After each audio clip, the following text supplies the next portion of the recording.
Welcome to the Rural Pastor Podcast with your host, Pastor Andy Addis. You plant the seeds in the ground, though the fields have long been brown. But Lord, when will your harvest come in? You're giving all you've got to give in the place where you've been sent. But will this labor make much difference in the end? Will no one ever know? Sometimes you feel so all alone. Like the prophet Jeremiah, you may be the one to go to the dying and the broken with a message of hope. To that church on the corner of that forgotten little town, with a room of empty pews where his love can still be found. You may never know of all the seeds you sow, but it just takes one willing soul to make him known. Well, greetings in this holiday season to each and every one of you here at the Rural Pastor Podcast. What a pleasure it is to be with you and whatever you're doing. Speaking of whatever you're doing, we have interrupted the original gangster, Mark Clifton. I had no idea that he was going to be on a family trip, and yet he still said yes I thought it'd be great for him to come back and share a little bit of a holiday greeting with us here for an episode of the Rural Pastor Podcast. So let me welcome once again to the Rural Pastor Podcast desk, Mark Clifton. How you doing, Mark? Oh, I'm doing great. It's great to be with you in this great and wonderful season. Hey, by the way, the guy singing that, man, we love that intro. You know that Billboard just came out with the top bluegrass albums in the nation for 2023, and they are number 14 in the whole nation. That album, I mean, they beat out some amazingly well-known guys and gals in bluegrass and country music. So that is we love amazing. Chosen Road, and they've done really well. And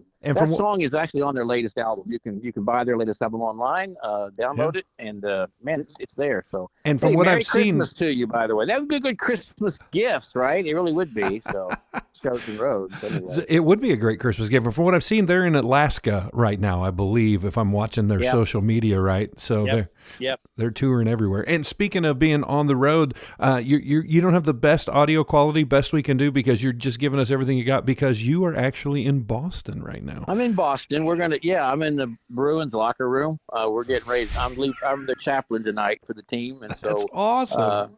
No, not really. Hey, I was going to go with it. I'm out on the street. I'm trying to pick up some tickets on the street, but my wife and I are here in Boston, and she loves the Bruins. And actually, Richard Blackaby loves the Buffalo Sabres. Richard Blackaby's a lifelong Sabres fan, and I'm a Bruins fan. So the Sabres are playing the Bruins tonight, and I'll give you an update tomorrow about the game. But no, we're here in Boston to see a game. That's all we're doing. Well, I'm glad. It's a game. What's the holiday like out on the East Coast out there? Is it festive? It is more than festive. It's beyond festive. It's an amazing. They're just lights and trees, and Andy, it's beginning to look a lot like Christmas. Silver bells. That's right. Well, the sturdy kind that doesn't mind the snow. Oh, so you and I, we know those songs. We know those songs. Do. Okay. I am so thankful that you're willing to give us just a little time. And before we dive in, I want to do two things. There's an article I want to talk about. I want to take some pressure off the shoulders of some rural pastors in this season. But second of all, I've got a little 3-minute story we're going to play for you before we get done. Before we do all that, though, man, you guys are killing it. You are hosting the Revitalize and Replant podcast. I got a chance to be a guest on there a few weeks ago. You are chunking out so much content. Tell us about that experience and how people can connect, because I think it's one of the best resources out there for anybody who's doing church revitalization and replant work. Well, I it's second only to the Rural Pastor podcast. I'll tell you what. So, no, it's every Tuesday and Thursday is a new episode, and then every other Friday is a special guest. So 10 episodes a month. You just go down and listen to any of them, all of them. There have been some really good stuff going on there. Mark Halleck does an exceptional job with us, and so does Dan Hurst. And we enjoy it. We have a good time. We basically do those live together. We all get together, all three of us, and Kyle runs the board. So we're all four in the same room doing those, and we really enjoy them. They're about 20-25 minutes long. So, man, by all means, make yourself available of revitalizeandreplant.com. Wherever you get your podcast, you'll find them there. And it will absolutely be worth it. Now, speaking of Kyle, he's the guy who's kind of running the background, the tech side for you all. He actually released an article through Replant today on 3 tips for preaching during Advent, and I thought it was so phenomenal. I wanted to use this as a quick framework. He's got 3 things, and then I want to add 3 things to it, and hopefully this will be some help to all of you out there in rural America who are trying to do this holiday thing. The first thing he said is, when it comes to preaching in the holiday season, keep it simple. This isn't the season to break out your deep theology or your new ambitions. This is a time to be simple, to do the traditional things, and understand that even if you have CEOs, don't call them out. Christmas, Easter onlys. This isn't the season to make them feel bad for missing in between. But everybody wants to come and sing "Away in a Manger" and hear about the Christ child in the coming into the world, and the angels that cried glory to God in the highest. So keep it simple. I think that's great advice, and not the time for pastors to say, I've got to have my best, most elaborate, and most detailed sermon ever. First of all, your thoughts on that, Mark, on just keeping preaching simple in the holidays? Well, yeah, once you've been preaching as long as I have, 40 plus years, you soon realize you don't have to come up with something brand new every Christmas, right? I mean, if the Christmas story is good enough. And you can there are different texts you can come to, whether it's Isaiah or Luke or whatever, but the story is the same. And I agree with my brother Kyle, man. Don't try to make it more complicated than it is, and be simple. And the story will be enough. The gospel of the incarnation of Christ, the birth of Christ, doesn't need your wisdom and your insight to make it even more exciting and more wonderful. It is on its own. So trust the text and let that happen. Yeah, it's 2023, which means people have been preaching the gospel, not even counting Old Testament stuff, but people have been preaching the gospel for more than 2,000 years. If you come up with something new, there's a good chance you're wrong. That's probably true. That's probably true. But sometimes we try to be creative. We think we got to be creative, so we talk about the manger and the straw and what the hay means and what the cows mean and all that kind of stuff. And just, stay away from those kinds of analogies and all of that. And just give the great story, man. Let the word of God never goes out and comes back void. It will impact lives.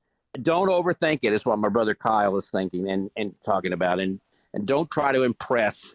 Let the story do it. Amen. His second point was this: provide follow-up opportunities. And I think that we have lost a couple of things in modern preaching. We've lost application. We've lost a specific call. But then also what he's saying is this: when people come, even if they're not regulars, but especially during the holiday season, wouldn't it be great if you had some next steps, things for them to do at home, things for them to connect at a deeper level, things for them to grow? This is a great season, and a gift that you can give as a preaching pastor is a follow-up opportunity. And over the years, you've probably done some things, I've done some things, whether it's giving to a Christmas mission offering or being a part of an outreach that people's hearts are always bigger this time of year. We love to do that and kind of capitalize on that generosity of spirit. I think that's a great thing as well. Have you ever had some follow-up opportunities, Mark, in your preaching? Absolutely. Yeah, last Christmas Eve, we had a really extra large Christmas Eve service. We weren't really expecting that many people to come. And a couple of days before that, or maybe the day before that, the school system reached out to us and said, hey, there's about 2 or 3 families that nobody's adopted. And man, they need some stuff right away. And it was going to be like $1,000 is what they said this was going to cost us. And so, our little church of about, 50, 60 people at the time, they said, sure, we'll do it. So that Christmas Eve night, man, I just off the top of, the Lord just led me. I don't mean off the top of my head, but I hadn't thought much about it. I just got impressed. But one of the ways we could respond to this story that we just heard on Christmas Eve is, hey, we got some families in need. If you want to make a donation to that, we'd be glad to let you do that on your way out. And it was like $1,032 we got. But here's the deal. It was all in cash. We didn't get any checks. Who carries that kind of cash around on Christmas Eve or something? And so it was really a neat experience for our church to realize, hey, we spent $1,000 we really didn't have, earlier the day before. But then we get $1,032 in cash from, and it wasn't like somebody put, we don't know who put what in, but it wasn't like $100 bills. It was like 10s and 20s, and That's what amazed us. So basically, everybody there probably gave cash, and it just sort of lets you know people do want to respond to when they hear the Christmas story, and so to give them something, not necessarily an offering, although that was a good idea, but other things you can be creative about. Normally, there's some really good small booklets, if you will, that you can find from really solid gospel writers about Christmas and the purpose of Christmas.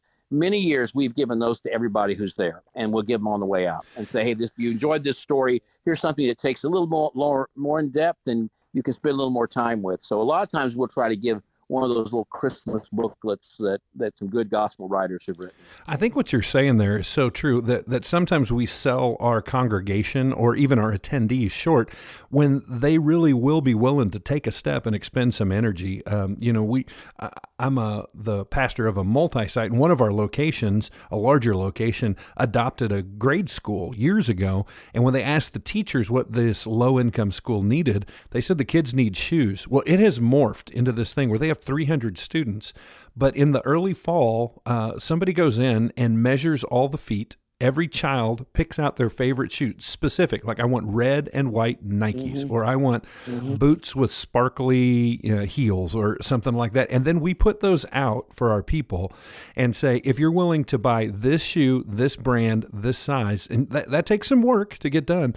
We never have those 320 shoes make it all three services. They're always taken before it's done.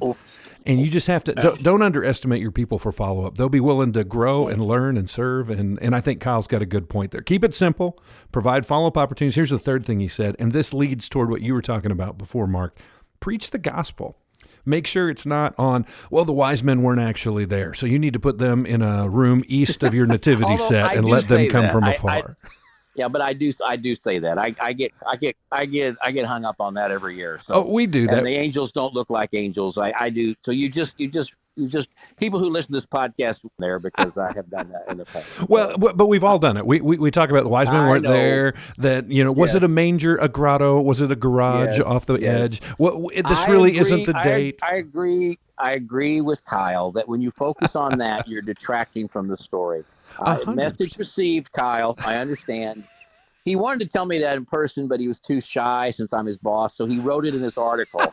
But he wrote it specifically for me. I know that, Kyle. A message received. Hey, listen, okay. I lambasted the nativity 2 weeks ago with the wise men, and then last weekend, if you haven't checked it out, the written blog articles at Rural Pastor Podcast, I propose that we put a dragon in there, and it's out of Revelation. It's you're missing something. There should be a dragon in the nativity. So yeah, these are things you shouldn't preach on. Isn't that right? No, just I agree. Preach on the gospel. Preach on the gospel. There you go. Now, those are the three things that Kyle said. Now, he gave you some positives, and I just by my nature want to offer three simple things as well as the don't do's, because I want to take pressure off your back. And the first thing is don't add pressure to yourself. We call it Easter and Christmas the Super Bowl because more people show up. But the truth is, every weekend is a gospel opportunity, and every weekend you are faithful. It's not that you need to show up more on Christmas Eve.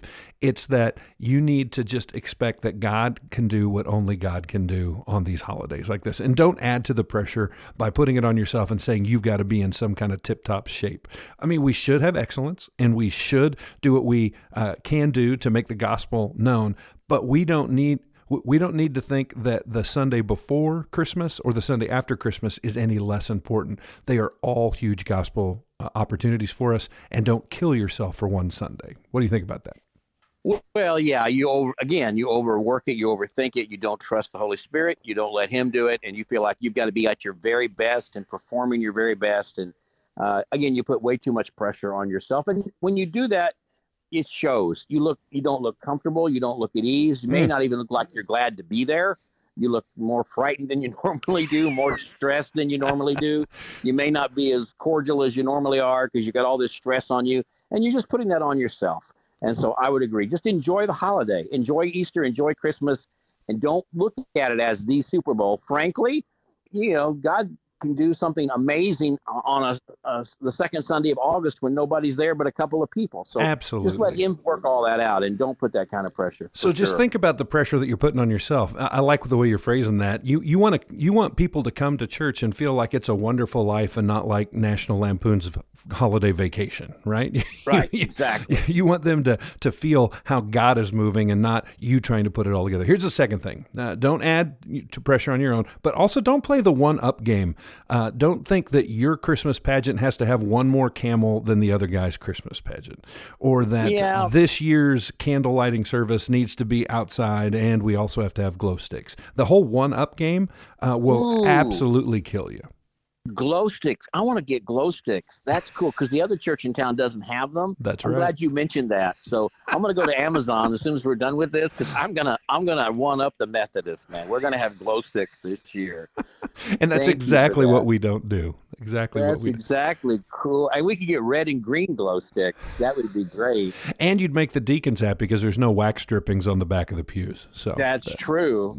That's true. No, I do think. Here's what I did this when I was at Warnell Road.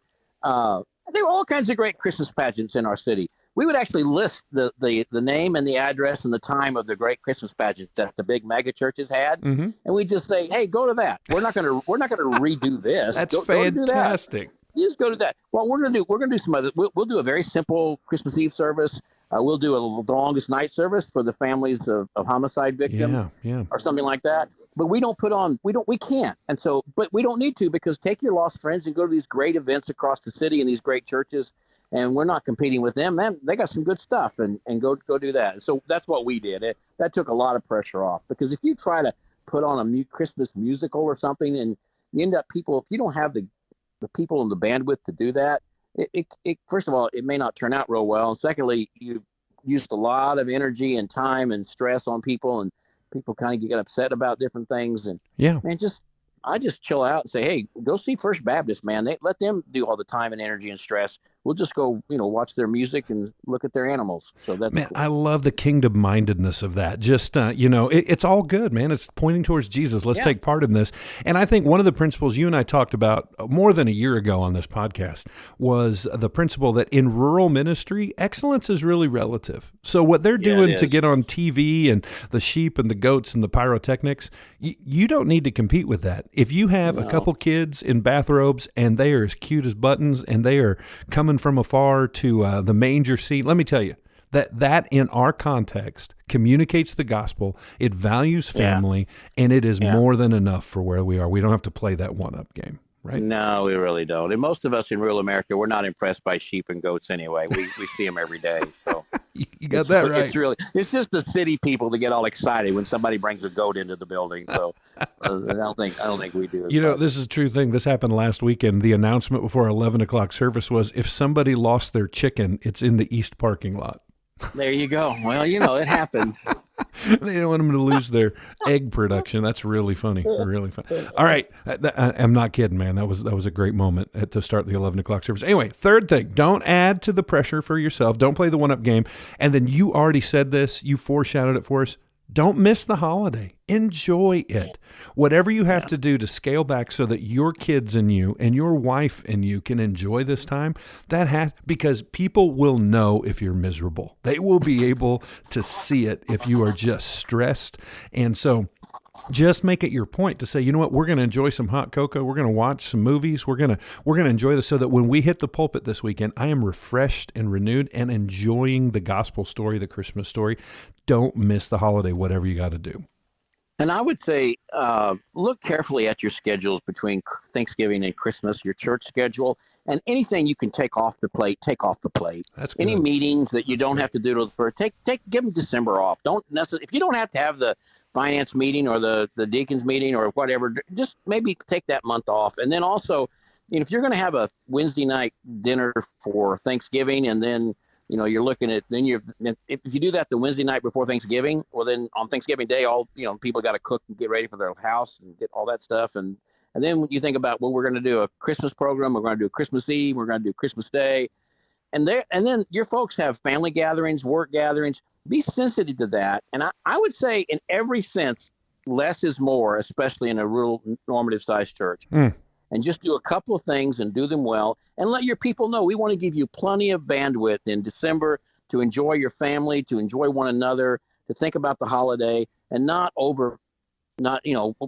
sometimes churches, they go caroling, they have they'll do a bonfire, they'll do Christmas Eve services, they'll just did a Thanksgiving dinner, and boy, in about a 3 or 4 week time period, we can just wear people out. Absolutely. And I think it's better to do 1 or 2 things really well than try to spread out and do 5 or 6 things, especially in a congregation of less than 100 people. Everybody's going to feel like they got to come to everything. Less is more means that the less things have more meaning to them as well. And so I think that's great advice.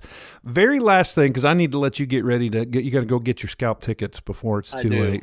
So last thing, I don't know about you, but as a preacher, I've always been frustrated with worship pastors because people love it when they repeat songs.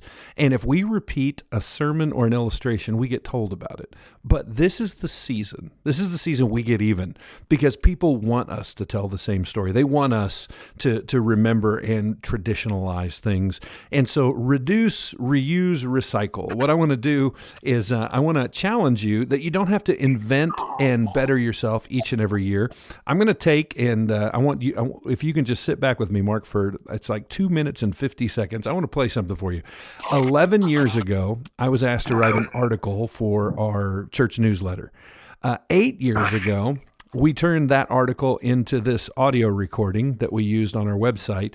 And even 2 years ago, my family recorded it for a family greeting. But I just want you to see how this one bit of work was used every 3 or 4 years, and it still has life today. It's a little hokey, but it is an original composition called "'Twas the Night." So sit back and think about reduce, reuse, recycle. You probably got something that was great from 5 to 10 years ago. It might need to make an appearance. So listen to this, and we'll be back with you in like 3 minutes.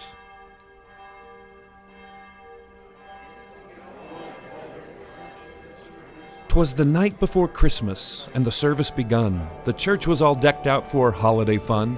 Church members were nestled all snug in their pew, with wreaths and lights and poinsettias in view.